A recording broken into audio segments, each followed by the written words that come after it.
Avez-vous déjà rencontré en prédication quelqu'un qui est convaincu que nous sommes encore sous les 10 commandements? Cela peut arriver parfois parce que beaucoup de gens, surtout dans le sud des États-Unis, sont très attachés aux 10 commandements. Il y a même des batailles juridiques pour obtenir le droit d'installer devant des bâtiments publics des stèles sur lesquelles sont gravés les 10 commandements. Et beaucoup de personnes pensent que les 10 commandements sont la base de la Constitution et des lois de nombreux pays. Alors une personne pourrait vous demander, « Croyez-vous que nous sommes toujours sous les 10 commandements ?»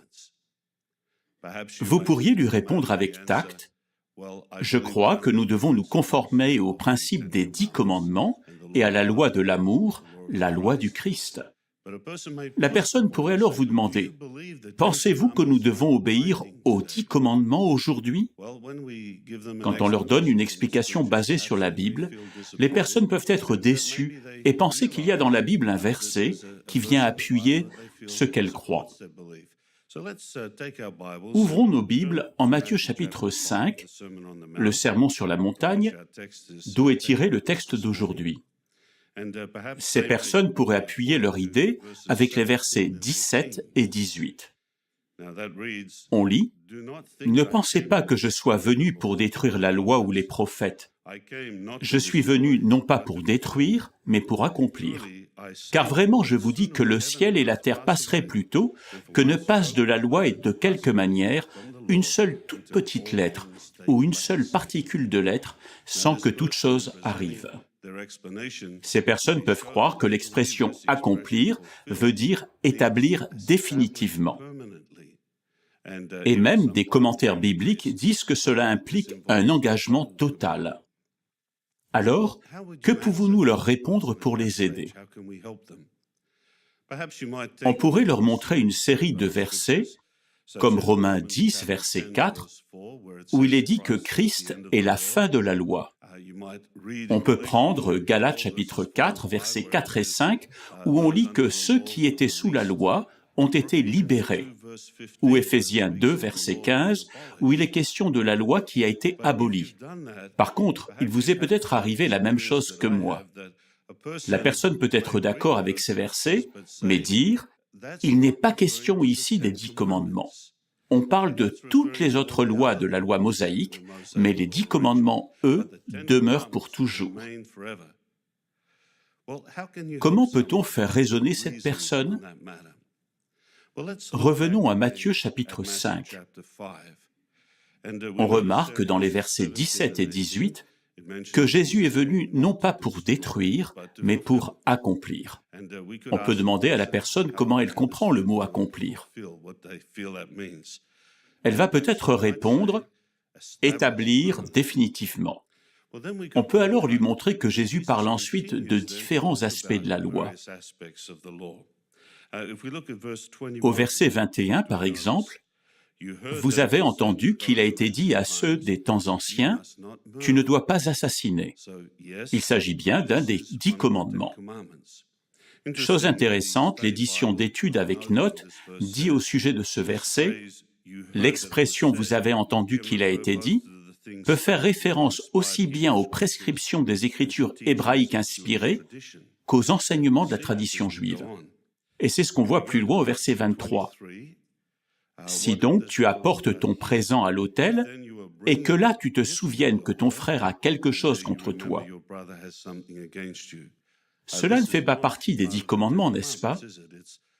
Il est question ici de la façon dont les sacrifices devaient être offerts. Si on considère maintenant le verset 27, « Vous avez entendu qu'il a été dit, « Tu ne dois pas commettre d'adultère. » De nouveau, c'est l'un des 10 commandements. Mais au verset 31, Jésus dit, « Il a aussi été dit, « Celui qui divorce d'avec sa femme, qu'il lui donne un acte de divorce. » Ce n'est pas un des 10 commandements, n'est-ce pas? Continuons la lecture au verset 33. Il est dit, « Vous avez encore entendu qu'il a été dit à ceux des temps anciens, « Tu ne dois pas jurer sans tenir. » Là non plus, ce n'est pas l'un des 10 commandements. Verset 38, « Vous avez entendu qu'il a été dit, « Œil pour œil et dent pour dent. » Encore une fois, ce n'est pas l'un des 10 commandements. Et alors on arrive au verset 43. Vous avez entendu qu'il a été dit, « Tu dois aimer ton prochain et haïr ton ennemi ». Quand on considère l'édition d'études avec notes, on lit ce commentaire au sujet de l'expression « haïr ton ennemi ». La loi mosaïque ne contient pas un tel commandement. Certains rabbins juifs croyaient que le commandement d'aimer son prochain impliquait le fait d'haïr son ennemi. Mais cela ne faisait pas vraiment partie de la loi que Moïse a donnée. Alors, que pouvons-nous faire?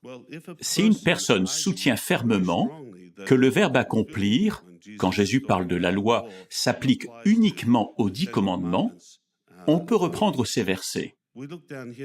À l'évidence, quand Jésus parlait de la loi, il ne parlait pas uniquement des 10 commandements. Il parlait de toutes ces choses, y compris de la tradition orale. Donc si une personne pense qu'en utilisant le verbe « accomplir », Jésus disait qu'il allait établir quelque chose définitivement, elle pense certainement qu'il faisait aussi référence à la loi « œil pour œil et dent pour dent », alors qu'en réalité, Jésus parlait de quelque chose de bien meilleur que cela. Vous en conviendrez, bien entendu. Et c'est là la même chose avec le texte du jour d'aujourd'hui. Qu'apprenons-nous ici? On ne peut pas faire ce commentaire au sujet des paroles de Jésus. Que voulait-il dire par l'expression « pour accomplir et pas pour détruire » ? Un exemple simple va nous aider. Un maçon signe un contrat pour construire une maison. Imaginons qu'il annule ce contrat, qu'il le détruise. Qu'en fait-il exactement? Certainement qu'il le déchire, le brûle ou s'en débarrasse. Et cela veut dire qu'il ne construira pas la maison. Imaginons maintenant que le maçon respecte le contrat ou l'accomplit. Qu'est-ce que cela veut dire? Ça signifie qu'il va construire la maison. Une fois que la maison sera achevée, le contrat sera rempli ou accompli. Le maçon ne sera plus tenu de continuer de construire la même maison. Peut-être qu'un exemple comme celui-là peut aider quelqu'un au cœur humble à comprendre que quand Jésus a dit qu'il est venu non pas pour détruire, mais pour accomplir, il n'était pas là pour éradiquer la loi. En Galates chapitre 4, il est dit qu'il est né sous la loi. Il devait donc accomplir, achever ou faire ce que la loi prévoyait. Mais bien sûr, les autres versets nous aident quand ils disent que la loi est achevée, que le Christ est la fin de la loi. Une personne peut trouver cela un peu difficile à comprendre. On peut prendre un dernier verset avec elle. Romains 7, versets 6 et 7.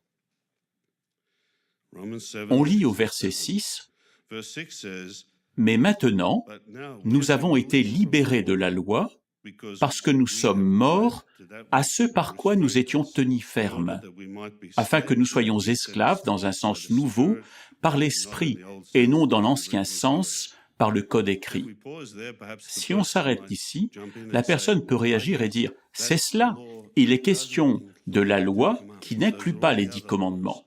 Il s'agit de toutes les autres lois. Les 10 commandements, eux, demeurent pour toujours. » On pourrait alors lui dire « Lisons le verset 7. Qu'est-il dit ici? Que dirons-nous donc? La loi est-elle péché? Que cela n'arrive jamais. En effet, je n'aurais pas appris à connaître le péché s'il n'y avait pas eu la loi. Et par exemple, quel exemple Paul donne-t-il? Il dit, par exemple, je n'aurais pas connu la convoitise si la loi n'avait pas dit « tu ne dois pas convoiter ». Il est clair ici que l'apôtre Paul et Jésus ne séparaient pas la loi en deux parties, les 10 commandements d'un côté et les autres lois. Nous disposons donc de bons arguments pour répondre à des personnes qui soutiennent fermement que nous sommes toujours sous les 10 commandements. Avec un peu de chance, nous pouvons les aider à comprendre que Jésus nous a enseigné les principes qui sous-tendent les lois et que la loi du Christ nous encourage à aimer Jéhovah, à aimer notre prochain et aussi à suivre la direction que Jéhovah nous a donnée. Vous vous dites peut-être que c'était un sujet un peu compliqué à suivre, d'aussi bonne heure le matin. Mais si un jour quelqu'un vous demande « Croyez-vous qu'il faut obéir aux 10 commandements ?» Eh bien, j'espère que vous vous souviendrez de ce culte matinal.